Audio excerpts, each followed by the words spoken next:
सभी को नमस्कार। कैरियर फर्स्ट चैनल पर आप सबका स्वागत है। डिक्टेशन लिखने के लिए तैयार रहें। Ready start. महोदय, इस तरह पूरा पिरामिड बढ़ता जाएगा। यह विचार बड़ा स्पष्ट और सरल लगता है, परंतु जब इसे हमारे जैसे विशाल आकार, जनसंख्या और सामाजिक जटिलताओं वाले देश पर लागू किया जाता है तो इसे कार्यान्वित करना अत्यंत दुष्कर कार्य हो जाता है। अब चूंकि प्रगति और वृद्धि के लिए वातावरण अधिक अनुकूल बन गया है, इसलिए अब संसाधनों का प्रश्न सामने आता है। टेक्नोलॉजी, गुणवत्ता, उत्पादकता और प्रतियोगिता के प्रश्न सामने आते हैं। इन प्रश्नों पर विचार करते समय हमें विदेशी कारकों की समस्या पर भी ध्यान रखना पड़ता है। इस संदर्भ में विदेश से निवेश और टेक्नोलॉजी अपने देश में आती रहे, यह प्रश्न प्रासंगिक बन जाता है। बाजार में प्रवेश मिलने का प्रश्न भी महत्वपूर्ण बन जाता है। हमें अपनी अर्थव्यवस्था को विश्व अर्थव्यवस्था के एक भाग के रूप में ही देखना चाहिए। हम एक अलग थलग द्वीप बनकर नहीं रह सकते। हमें तो स्वयं को विश्व की प्रणाली के एक भाग के रूप में ही देखना चाहिए।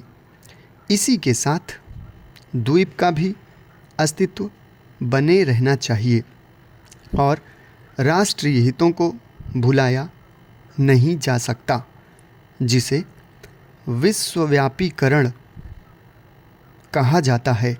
वह विश्व का एक भाग बनने का प्रयास मात्र है।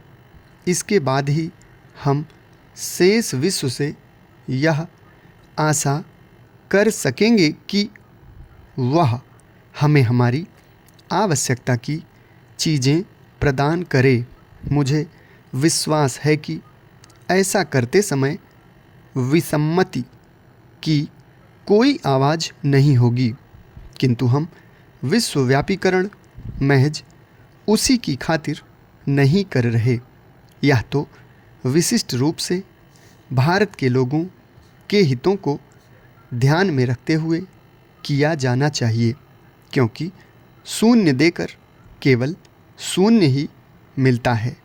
इसलिए हम अपना लक्ष्य तभी प्राप्त कर सकते हैं जब हम यह दिखा दें कि इससे देने वाले और लेने वाले दोनों का लाभ है। विश्व अर्थव्यवस्था आज अधिकांशतः बाजार की ताकतों के सहारे चल रही है, और यदि हम इन बातों को अनदेखा कर देंगे तो इससे हमें भी भारी हानि उठानी पड़ेगी।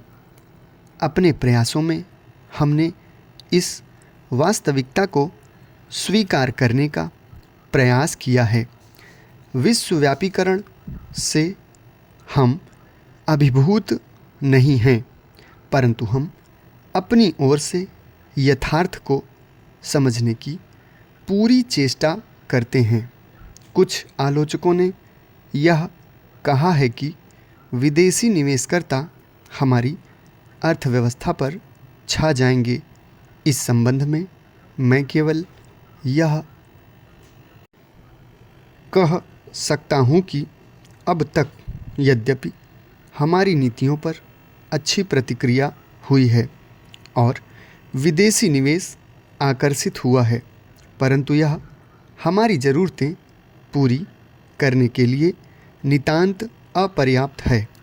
आपको देखकर मुझे ऐसा नहीं लगता कि हमारे ऊपर कल विदेशी निवेशकों के छा जाने का खतरा लग रहा है। मुझे लगता है कि यहाँ उपस्थित आप लोगों में आत्मविश्वास की भावना बड़ी प्रबल है और यही इस प्रकार की आलोचनाओं का सही उत्तर है। मैं विदेशी निवेश के प्रस्तावों की 2 विशेषताओं को दोहराना चाहूँगा ताकि हर व्यक्ति इस बारे में आश्वस्त हो जाए। समाप्त। धन्यवाद।